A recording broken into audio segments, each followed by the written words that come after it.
Mənim gözəl izləyicilərim, sizə bu dəfə tragediya, komediya janrında video çəkmək istəyirəm.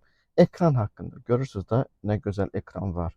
Bu ekran bəlası haqqında sizə video çəkmək istəyirəm. Bir tanış adam var. Dedi ki, Şahin, maşın almaq istəyirəm. Dedim, al da qardaş, al. Dedi, filan maşın almaq istəyirəm. Dedim, ki, o maşın deyil axı. Dedi, Şahin, ekranı çox gözəldir. Dedim, gözəl qardaş, maşın almaq lazımdır. Dedi ki, yox, bilirsən nə gözəl filan şeyləri ekrandan eləyir, belə-belə funksiyaları var. Dedim, gözəl qardaş, maşın almaq lazımdır. Qayıt dedi ki, bəs uşaq da yaman bəyənir, evdəkilər də belə iqraza da oynayırlar. Dedim, qardaş, sən bəla axtarırsan, bəlabı məndən axtarma. Get nə bacarsan edə. Bu da güldü, dedi, yaxşı. Getdi, aldı maşını. Nəysə, insan, gözəl qardaşlar, indi maşın xarab olub. Bir müddətdir ki, düzəldə bilmirlər. Heç kəsin də başı çıxmır. Mənə zəng edib deyir ki, qardaş, nə cür köməklik göstərə bilərsən? Dedim, mən sənə dedim də, almadan maşını. Deyir, bəs nə də oldu da.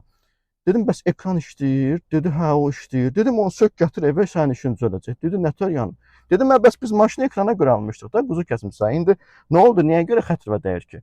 Ürəyi gedib gülməkdən. Deyir, vallah bilmirəm, gülüm ya ağlayım. İndi gözəl dostlar, maşını ekrana görə almazlar.